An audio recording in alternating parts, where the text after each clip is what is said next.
another trial that was reported was the SPLASH trial, looking at another lutetium-177 mediated PSMA-directed radiotheranostics. So I think this study requires a little bit of attention. Eleni, do you want to give us your opinion? So I have to be honest, I expected more, and I am one of those who have fallen victim to the enthusiasm, the sexiness, am I allowed to say that, of the theranostic era. So I made the comment that's a little bit playing with word, that it made a splish rather than a splash, because it was a positive trial. But we are used to more impressive outcomes, and it was, when you want to look at statistical design, primary outcome was there. I believe overall survival was not there, and the hazard ratio was not impressive to the point that we are used to. Obviously, it falls back on discussions that we've had. Yes, theranostics are a phenomenal new space, but should we be more selective regarding who we're treating? I have a great example of a recent patient of mine who came in with a germline BRCA2 and second opinion with a PET PSMA, and he was adamant that this is the best thing that would be for him. He had a high SUV, but you got a BRCA2. You got to take everything into consideration. Guess what? I went into a contract with him, allowed him to get the PSMA treatment. Didn't work, and his marrow was affected. So now will I be able to give him the one treatment that I should have given him to begin with? And this is just one of many examples of how we should be more thoughtful. But again, this is a discussion with our patients, and the patients are also very, very excited about lutetium treatments right now. That's correct. Other thoughts on SPLASH?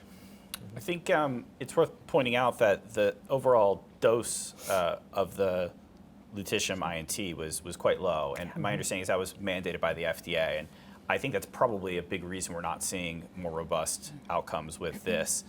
Again, different studies, but contrast that with PSMA-4, which is looking at lutetium PSMA in the same disease space, and they had a PFS of about 12 months versus SPLASH had around 9, I believe.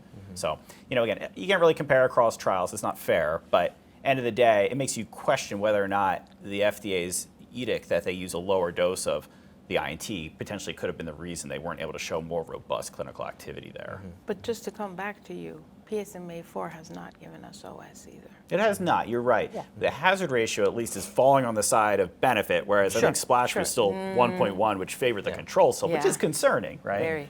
And I think an important reason for that is the high crossover rate exhibited by both trials. So I think the OS will wash out by design rather than by drug efficacy. But it makes you want to make a comment? Go ahead. Okay, I was just going to say that maybe, first of all, for the PSMA lutetium treatments, the extent of PSMA expression does play a role. Now, it has been very poorly studied, let's face it, and there is some data to show that the SUV max, or maybe SUV mean of 20 or higher has a better chance of response. Now with the PEACE-3 data, does that allow us that flexibility to sort of pick and choose who gets to Xofigo versus who gets with high PSMA expression, to your point, I can gets see the Xofigo supporter coming the in. lutetium. Well, No, I agree. I can't argue with the data. The data should guide And us. Xofigo has OS, which PSMA lutetium does Absolutely. not yet, as yet. But Let's even hope. in the lower PSMA expressing patients, there's still some benefit from these drugs. It's just the most pronounced is in that high SUV mean cohort.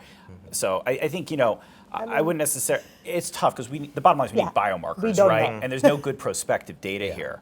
I mean, to your point, I think people look at PSMA expression as sort of the main one that we know about, right? I think there's some data, liver mets are also bad actors, but there is sort of emerging molecular data too, showing that perhaps, genomic subgroups can really help to stratify who's going to do well or not. I mean, we published some data with UCSF and Colorado looking at patients who have different mutations in their castration-resistant prostate cancers and show that the HR deficient population actually does pretty well with lutetium PSMA, and makes sense. I mean, these are DNA damaging agents too. Which is why I allowed the contract with the patient, but I failed. And I had this very similar patient. We went for olaparib instead, and he actually didn't do well with that either. So I wouldn't put blame on yourself that some patients have aggressive disease and it's tough. So. But back to what we're saying, I want us just to keep in mind, of course, the driver of progression is going to be what it's all about. And the concern that I have with PSMA4 is because we've seen over and over again in trials with androgen signaling inhibitors, if we allow the time for maturity, we see that overall survival come even when we have crossover, which means that there earlier has been proven over and over to be better. Look at even, I know that we're not there with Arno, but we saw it with Arches, right? Yeah. How much time did he, but he went there, he got it. I hear that. I guess my only rebuttal would be that with such a weak comparator arm, really you're looking at a median PFS of 3 to 6 months. So if you're getting Pluvicto 3 to 6 months later, is that going to dramatically change things for these patients? I don't know. Also, I do worry about the people who were screened out. Yes. You